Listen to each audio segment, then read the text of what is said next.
Hi చిన్న, ఈరోజు అయితే సండే, పైగా ఇంట్లో కూడా ఎవరు లేరు. మీ ఇంట్లో కూడా ఎవరు లేకపోతే మీరు ఏం చేస్తారో కామెంట్ చేయండి. నేనైతే కుకింగ్ అయితే చేస్తాను. అలా బయటకు వెళ్ళిన తర్వాత ఒక అర కేజీ చికెన్ అయితే తెచ్చాను.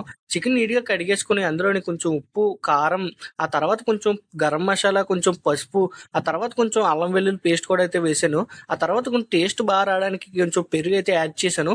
పెరుగుతో పాటు కొంచెం ఆయిల్ వేసి దగ్గరికి అయితే కలిపేసుకున్నాను నీట్గా. చికెన్ మొత్తం మసాలా బాగా కూరేలాగా బాగా దగ్గరికి అయితే కలిపేసుకున్నాను. పైగా చికెన్ షాప్ వాళ్ళకి థ్యాంక్స్ చెప్పలేదు. నాకైతే గుండెకి అయితే పెద్దది వేశాడు. దగ్గరికి కలిపేసుకున్న తర్వాత 15 మినిట్స్ పక్కనైతే పెట్టేసుకున్నాను. ఆ తర్వాత స్టవ్ ఆన్ చేసి పెనంలోని కొంచెం ఆయిల్ వేసుకుని, ఆయిల్ తర్వాత కొంచెం ఉల్లిపాయలు, పచ్చిమిర్చి, ఆ తర్వాత కొంచెం కరివేపాకు వేసుకుని లో ఫ్లేమ్ లో హీట్ అయితే చేసుకున్నాను.